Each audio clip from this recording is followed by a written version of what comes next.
Well, I started off doing work experience, really. I was a graphic designer until I was about 23, 24, and realised I wasn't a very good one. So thought I need to get out of this. And I used to listen to actually the breakfast presenter on Absolute Radio. Christian O'Connell was at another radio station. And listening to him was just like, wow, radio can be good. When I first heard Christian's show, I thought, wow, this is just a funny show. And I like the comedic edge of end of the spectrum when it comes to radio shows. And I wanted to get into that, really. Just really wanted to be a sidekick. So I started doing work experience on Lauren Laverne's breakfast show over a station called XFM. And yeah, just went from there, really. Stayed on breakfast through her tenure through a DJ called Paul Tonkinson. He's a stand-up as well. And Alex Zane's tenure on breakfast is where I kind of got a little bit more on air work. And just continued through that. Got my own show about 3 years ago, and just kind of learned, cut my teeth presenting weekend overnights, and then realised that I really need to stop doing that, and joined Absolute and really haven't looked back. Honestly, it's one of the best radio stations, just in that they look forward rather than just what's come before. They're very focused on the net, on social networking, on the apps that are around at the moment. They're just incredible. I was shocked, to be quite frank, when I got in. And this is not just because I'm employed by the radio station. It's a genuine forward-thinking company that I'm proud to work for.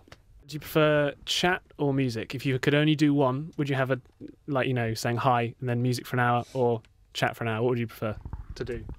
I think it's a little bit difficult doing a show on your own. It's a slightly perverse discipline, I think, just saying, hello, I'm here, here's a song I didn't write, pressing a button, and then, and then coming back, hello, it's me again. You're almost like, I think using the text and the Facebook and the Twitter, you get a sense of community.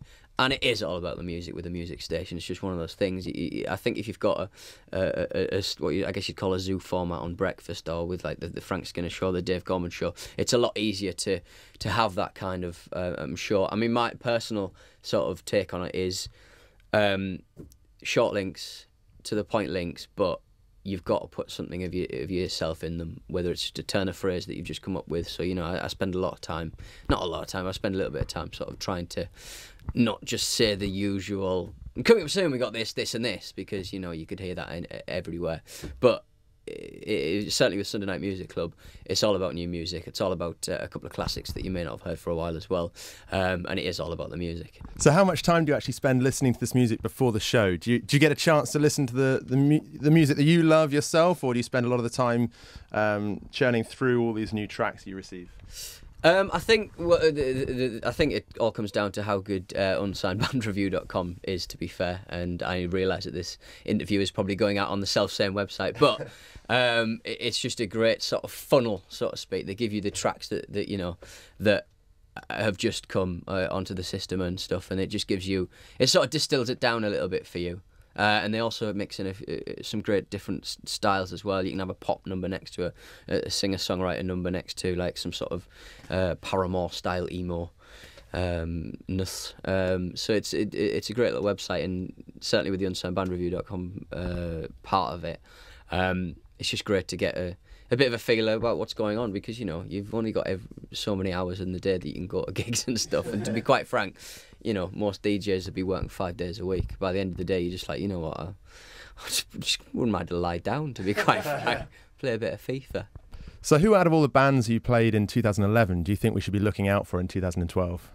Well, I think apart from the unsigned band stuff, I mean, it's going to be dominated by people like the Maccabees, who've just put out their third album. Massive fan of those guys, and obviously Lana Del Rey is pretty much everywhere. They're kind of our main two. Great White Hope for radio. Are there any other sort of radio DJs who you admire and maybe not want to be like them, but kind of want to take on some of the way they do things? Yeah, I think for the funny side of radio DJing, I guess my hero was always sort of Ian Lee, I suppose, kind of here and when he was at LBC and stuff. He's just a terrifically talented, just an excellent presenter, and it's just one, you sort of listen to him and you sort of think, I wouldn't even know how to start being like him or sounding like him, so you don't try. I think that's the greatest compliment you can pay him, by not even trying. Have you got any good stories from the backstage times? Who were the big misbehavers? The Coral, the lead singer from the Coral, because he just wouldn't speak at all. And I tried. I even pulled out my world famous Robbie Savage impression, and he was just, he just would not. Would not talk to me at all, and it was a real. Okay, is this how a difficult interview goes? But I think I came out of it with a little bit of credit, a tiny sliver of credit. But yeah, he was difficult. The Fun Loving Criminals were inebriated. They were fun though.